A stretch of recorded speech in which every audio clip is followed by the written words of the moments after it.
우리에게 주시는 말씀은 누가복음 15장 말씀입니다. 28절에서 32절까지 말씀입니다. 한 목소리로 함께 성경 말씀 봉독하겠습니다. 그가 노하여 들어가고자 하지 아니하거늘 아버지가 나와서 권한대 아버지께 대답하여 이르되 내가 여러 해 아버지를 섬겨 명을 어김이 없거늘 내게는 염소 새끼라도 주어 나와 내 벗으로 즐기게 하신 일이 없더니 아버지의 살림을 창녀들과 함께 삼켜버린 이 아들이 돌아오매 이를 위하여 살진 송아지를 잡으셨나이다. 아버지가 이르되 예 너는 항상 나와 함께 있으니 내 것이 다 내 것이로되 이 내 동생은 죽었다가 살아났으며 내가 잃었다가 얻었기로 우리가 즐거워하고 기뻐하는 것이 마땅하다 하니라. 아멘. 자, 나는 누구입니까? 라는 제목으로 오늘 말씀을 볼 텐데요. 우리가 지금 이제 15장 말씀을 쭉 묵상을 하면서 예수님께서 세리와 또 죄인들, 창기들, 이제 그 당시에 사람들에게 쟤들은 구원 못 받아. 쟤들은 하나님의 자녀이면서도 저런 짓을 하는 걸 보면 구원 못 받아 라고 하는 그들과 예수님이 함께 음식을 나누셨고 예수님께서 그들을 영접하는 것을 보고 바리새인과 서기관들이 비난을 합니다. 그때 예수님께서 세 가지 비유를 말씀하셨습니다. 우리가 지난주 오후 예배 때 그 세 가지 비유를 보았고요. 오늘 우리 본문의 말씀도 지난주에 잠깐 언급을 하였지만 이 비유는 여러 가지 의미들을 담고 있기 때문에 한 번 더 집중해서 보려고 합니다. 이 비유는 예수님께서 하신 비유 중에 아마 가장 긴 비유가 아닐까 생각을 합니다. 자, 그리고 이 길게 말씀하셨다는 것은 여 안에 이 비유 속에 또 여러 가지 의미가 들어있기 때문입니다. 그래서 이 비유를 통하여서 저와 여러분이 무엇을 알아야 되는지, 예수님께서는 지금 이 비유를 누구에게 하시는 것인지, 우리는 이 비유와 어떤 연관이 있는지 한번 생각해 보기를 원합니다. 자, 율법주의는요, 예수님께서 경고를 하셨습니다. 바리새인이 누르기라고 하셨습니다. 율법이 잘못된 것은 아닙니다. 율법은 하나님께서 모세를 통하여서 이스라엘 백성들에게 주신 법입니다. 그런데 이 율법주의에 빠지면은 이제 이 율법주의가 사람들에게 어떤 영향을 줬는가 하면 많이 알면 알수록, 많이 지키면 지킬수록 그 속에는 비난과 판단이 들어올 수밖에 없었습니다. 그것이 예수님께서 경고하신 바리새인의 누룩의 위험성이었습니다. 자, 어떤 사람은 성공했을 때 겸손할 수 있지만 또 어떤 사람은 성공했을 때 반대로 교만할 수 있습니다. 또 실패했을 때 어떤 사람은 좌절할 수도 있지만 어떤 사람은 그 속에서 교훈을 얻기도 합니다. 그러니까 성공이나 실패 자체가 어떤 의미를 가지고 있는 것이 아니라 우리의 마음밭이 어떠냐에 따라서 어떤 사람은 남들이 부러워하는 성공을 해놓고도 결국은 멸망하는 삶을 살아가게 되고요. 어떤 사람은 다른 사람이 생각할 때 와, 나는 저런 일 겪으면 못 일어날 것 같아. 다 포기할 것 같아. 그런 상황에서도 어떤 사람은 다시 일어나서 성공합니다. 그러니까 우리의 마음밭에 달려있죠.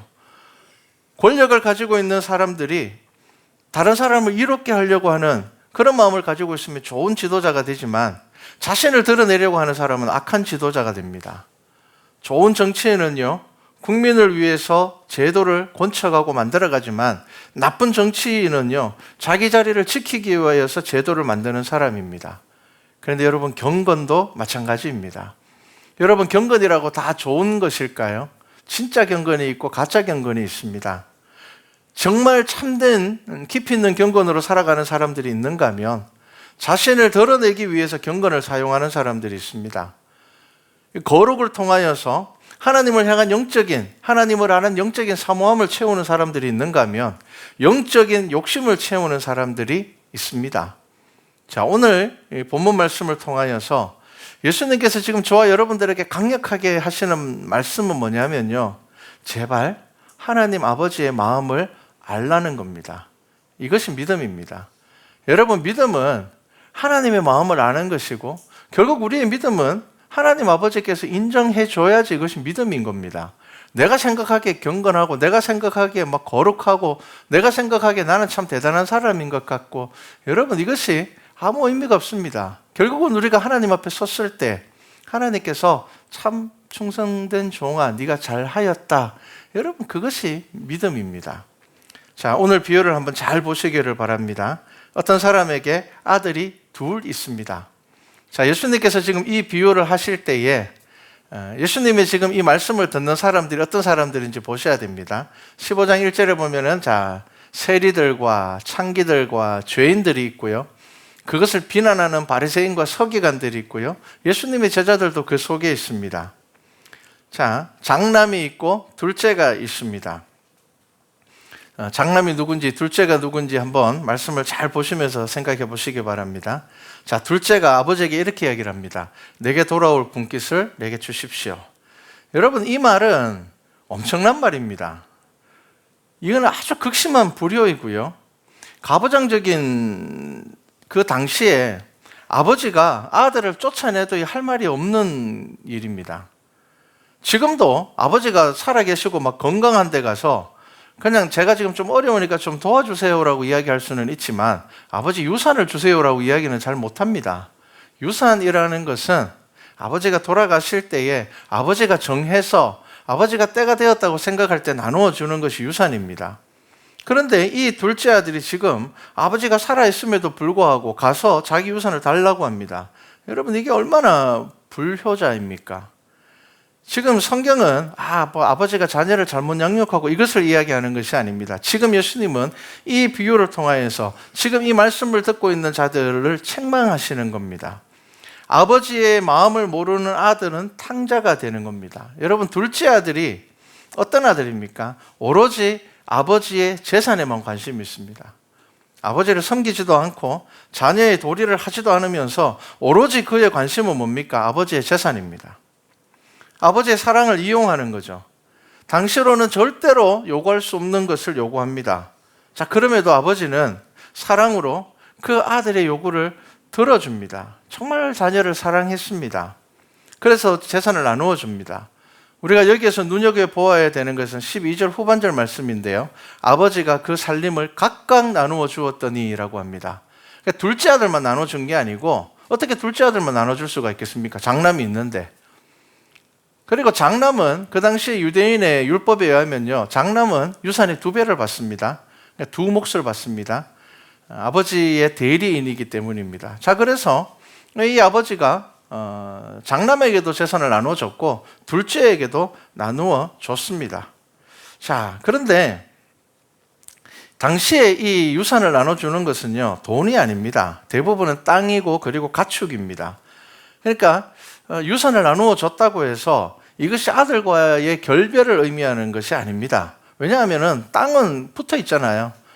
그 당시에는 뭐 지금처럼 뭐 여기도 땅 갖고 있고 돈 많은 사람은 저 서울에도 땅 갖고 있고 그런 시대가 아닙니다. 자기가 살아가는 그 땅, 아버지가 가지고 있는 그 땅을 나누어서 주는 겁니다. 자, 그런데 여기서 둘째 아들의 불효가 확실하게 드러납니다. 둘째 아들의 마음이 확실히 드러나죠. 그 땅을 팔아서 아버지를 떠납니다. 자, 이 둘째 아들은요, 돈에만 관심이 있습니다. 자기만을 위해서 사는 사람입니다. 다르게 이야기를 하면요, 자기 하고 싶은 대로 하는 겁니다. 지금 자기가 하고 싶은 대로, 유산을 받았지만 거기 살고 있으면 늘 아버지 눈에 보이는 데 있는 거잖아요. 그러니까 이 자유롭게 살 수가 없단 말이에요. 그러니까 어떻게 해요? 땅을 팔아서 떠나버립니다. 여러분, 땅을 팔았다는 말은 뭐냐면요, 아들이 아버지와의 인연을 끊은 겁니다. 저는 이제 안 돌아올 겁니다, 이겁니다. 저는 이제 다시는 여기로 돌아오지 않을 겁니다. 그가 생각할 적에 이 유산이 넉넉하고 충분했던 것 같습니다. 이제 저는 당신 아들로 살지 않겠습니다. 인연 끊습니다. 그렇게 간 겁니다. 여러분, 이 유대인의 율법에 의하면요, 이런 아들은 돌로 쳐 죽여도 할 말이 없습니다. 극심한 십계명을 어긴 겁니다. 그런데 땅을 내가 유산으로 받는 것과 땅을 파는 것은 다른 문제거든요. 우리가 유대인의 법에서는 어떻습니까? 땅은 분깃이기 때문에 이거 다른 데 팔더라도 희년이 되면 다시 돌려받아야 되는 것이기 때문에 자기 마음대로 막 팔 수 없습니다. 아버지가 살아계신데 자기가 받은 땅이라고 해서 막 팔 수가 있는 게 아닙니다.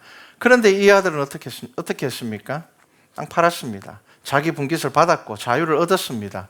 이제는 아버지 눈이 안 띄는 데 가가지고 방탕한 삶을 살면서 자유를 이제 누립니다. 아버지의 재산을 낭비하면서 즐겼습니다. 자기가 땀 흘려서 일한 것, 사용한 거 아닙니다. 아버지로부터 받은 것을, 모든 것을 자기 자신을 위해서 썼습니다.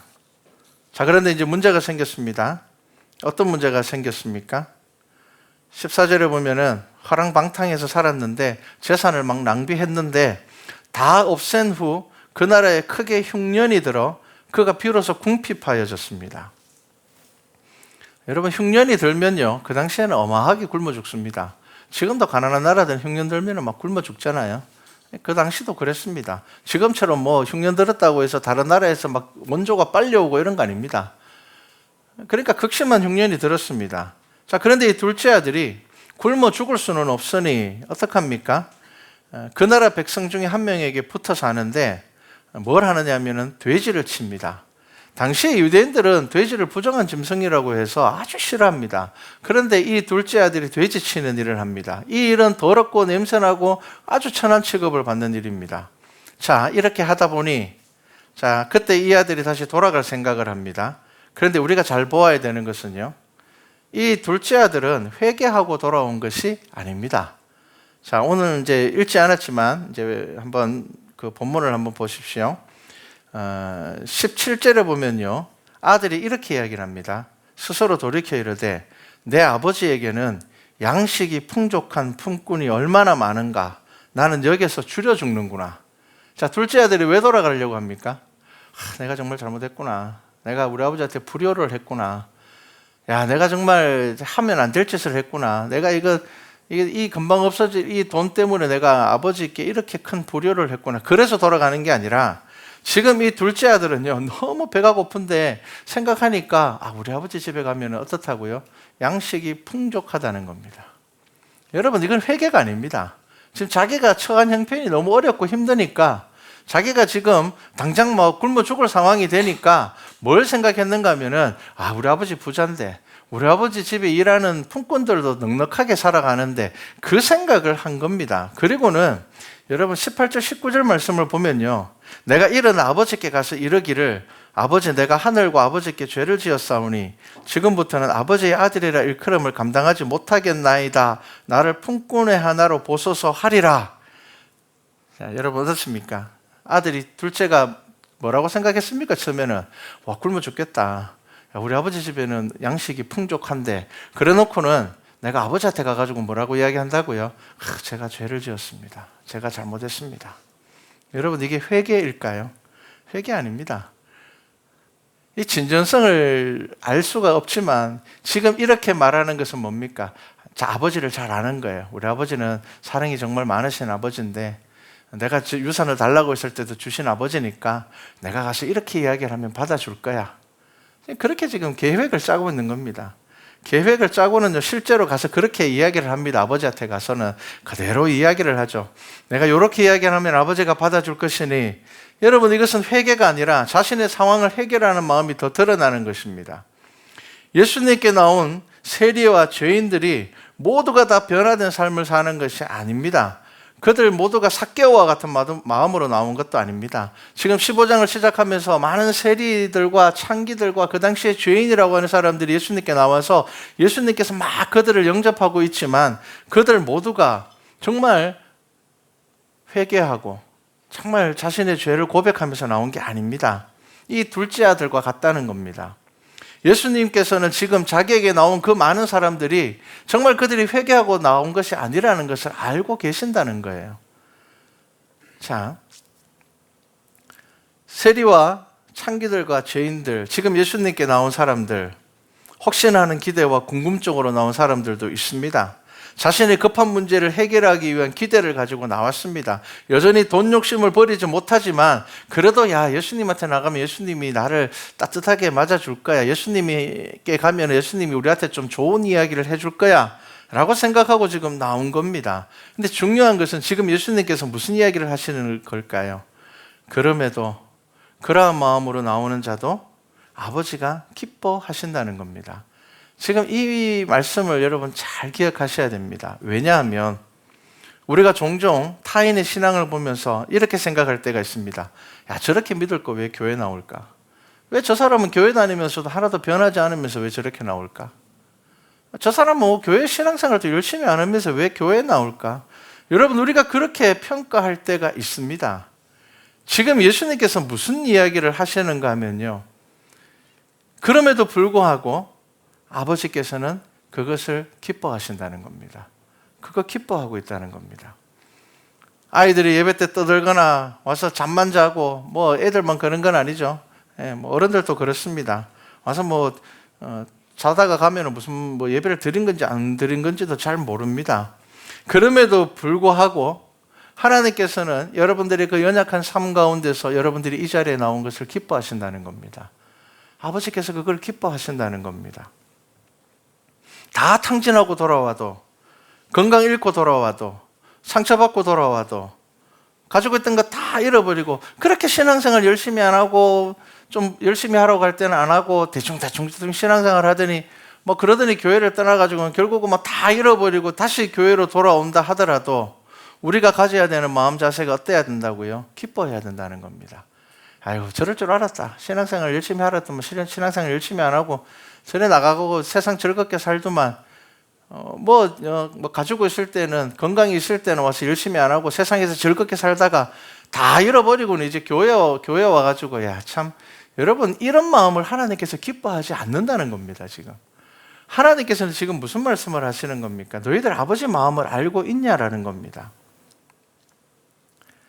여러분, 우리가 우리의 성도들을 바라볼 때, 여러분, 나의 의에 빠지게 되면은요, 다른 사람의 믿음의 자세들을 자꾸 판단하게 됩니다. 물론 여러분, 그렇다고 해서 그냥 대충 신앙생활 할 거야, 뭐 이래도 하나님께서 나 사랑하시니까 그 이야기를 하는 것이 절대로 아닙니다.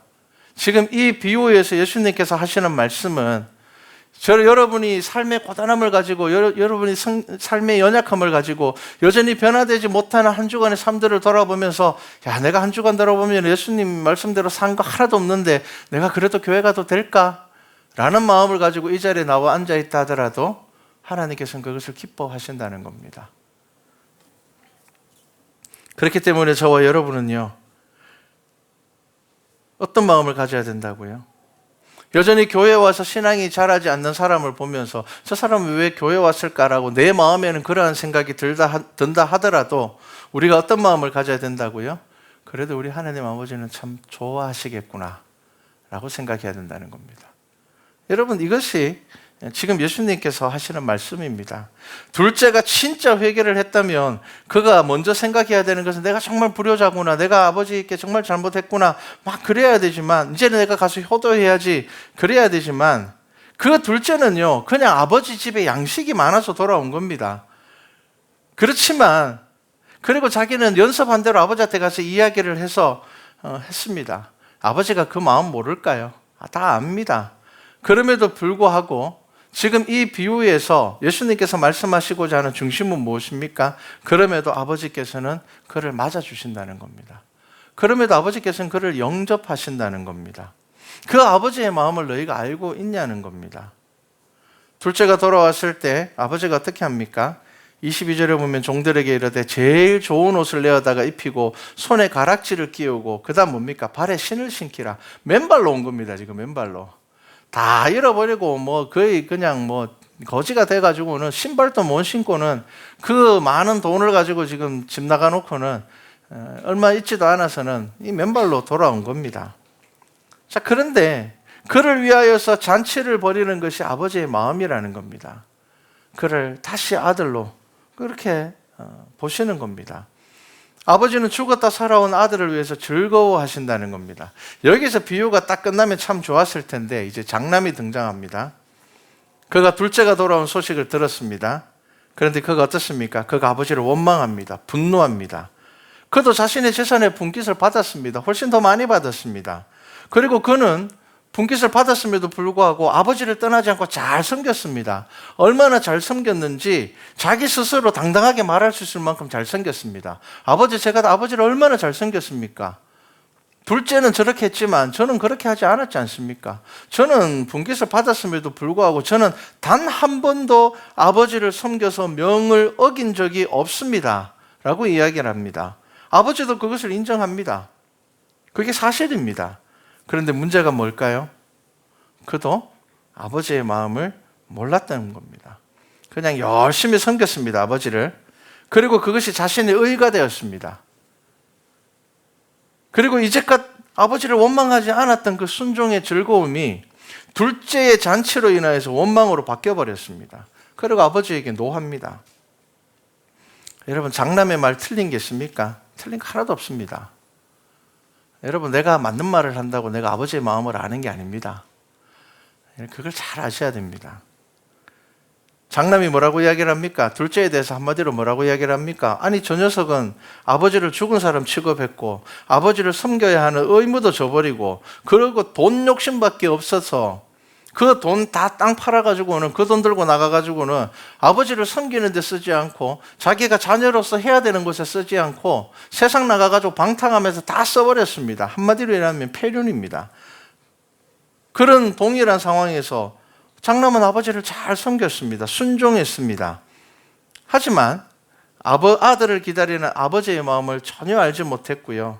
아들을 기다리는 아버지의 마음을 이해하기보다는 둘째에 대한 분노가 더 컸고요. 그리고 그 둘째를 향한 아버지의 사랑을 용납할 수가 없었습니다. 여러분, 이것이 율법주의적인 교만이었습니다.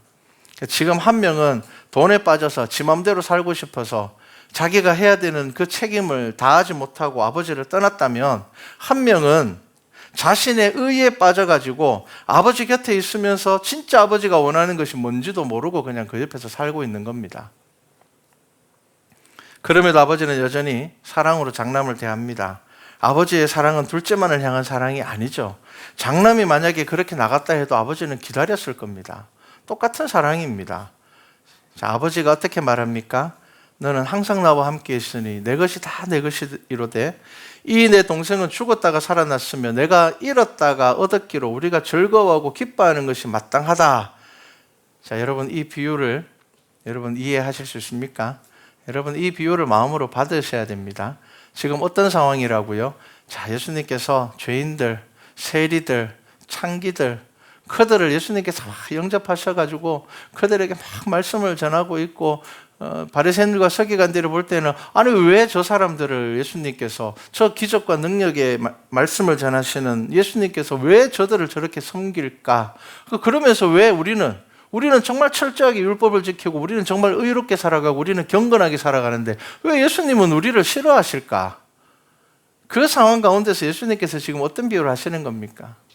지금 예수님께서 세리들과 창기들, 그들을 영접하는 것은요, 그들이 잘했기 때문에, 그들이 바리새인과 서기관보다 훨씬 낫기 때문에 그들에게 그렇게 하는 게 아니라는 겁니다. 무슨 이야기를 하시는 겁니까? 그게 아버지 마음이라는 겁니다. 아버지이기 때문입니다. 여러분, 그런 아버지이기 때문에 우리가 연약함을 가지고 나오는 겁니다. 우리가 우리의 과거의 삶을 돌아볼 때, 나 같은 사람이 정말 하나님 믿을 수 있을까? 정말 나 같은 사람이 교회에서 직분 맡아도 될까? 정말 나 같은 사람이 목사가 되어도 될까? 여러분, 우리 안에 연약함이 있습니다. 그런데 우리가 하나님 앞에 나올 수 있는 이유는 무엇입니까? 하나님께서 우리를 이렇게 사랑하시기 때문입니다. 여러분, 이게 지금 이 비유에서 예수님께서 하시는 말씀입니다. 여러분, 이것을 마음으로 받아들여야지 우리 공동체가, 여러분, 아름다운 공동체가 될 수 있습니다. 바리새인들이 예수님을 향한 이 비난에는 장남의 마음이 들어있는 겁니다. 와, 저희들은 율법을 정말 잘 지켰는데요. 저희들은 목숨 걸고 지금 율법 지키고 있는데요. 그런데 왜 우리한테 예수님 그렇게 하십니까? 왜 우리한테 그렇게 하십니까? 지금 바리새인들과 서기관이 볼 때는요, 둘째가 누굽니까? 둘째가 바로 세리들입니다. 창기들입니다. 예수님의 비유에도 나오잖아요. 둘째 아들이 돈 들고 나가가지고 창기하고 올리고 다, 지금 듣고 있는 사람들 중에 창기가 있단 말이에요. 근데 지금 예수님께서 그렇게 말씀하시는 겁니다. 바리새인들이 보기에, 그들이 보기에 이 세리들, 같은 유대인들을 버리고 로마의 손발이 되어가지고 오로지 돈 욕심에만 빠져가지고 있는 세리들, 거룩하고 경건한 것을 버리고 창기가 되어서 율법의 경건을 무너뜨리는 이들을 하나님 아버지께서 사랑으로 받아들이는 것이 용납되지 않고 있다는 겁니다. 자, 여러분, 다시 1절의 말씀을 보십시오. 그들을 영접하는 예수님의 마음은 아버지의 마음입니다. 그리고 지금 저와 여러분들이 이 자리에 나와서 우리가 한 주간을 돌아보았을 때 정말 부끄러울 수밖에 없는 모습으로 이 자리에 나와 있지만, 하나님께서는 기뻐하신다는 겁니다. 여러분들이 부족하고 여러분들이 돌아보면 내가 직분자인데, 내가 그래도 모태신앙인데, 내가 신앙생활을 10년, 20년, 30년 그보다 더 많이 했는데도 불구하고 나의 한 주간의 삶만 돌아봐도 내가 하나님 앞에 나올 때 부끄러울 수밖에 없는 그 모습을 가지고 있음에도 불구하고 하나님께서는 저와 여러분들을 어떻게 하신다고요? 영접한다는 겁니다. 기뻐한다는 겁니다. 그리고 바리새인들에게 바라는 것은 무엇입니까? 함께 기뻐하라는 겁니다. 여러분, 이게 교회입니다. 그래서 믿음이 장성한 자들은 어떻게 해야 된다고요? 믿음이 연약한 자들을 세워줘야 되고 도와줘야 되고 위로해줘야 되며 그들과 함께 즐거워하고 기뻐해야 된다는 겁니다.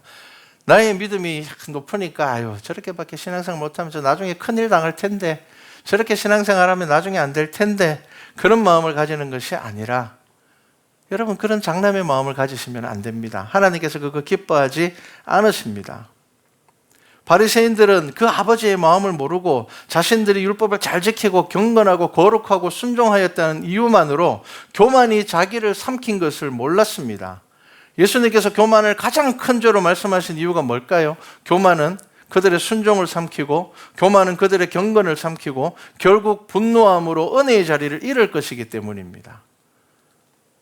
여러분, 잠언 16장 5절 말씀을 여러분 기억하십시오. 물은 마음이 교만한 자를 여호와께서 미워하시나니 피차 손을 잡을지라도 벌을 면하지 못하리라.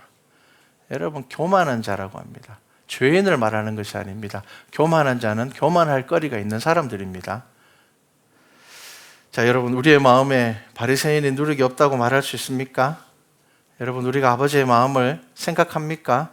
나의 경건과 거룩과 종교적인 책임으로 나는 충분하다, 나는 지금 잘 살고 있어, 나는 신앙이 그래도 나는 괜찮아, 여러분 그렇게 생각하고 있지 않습니까?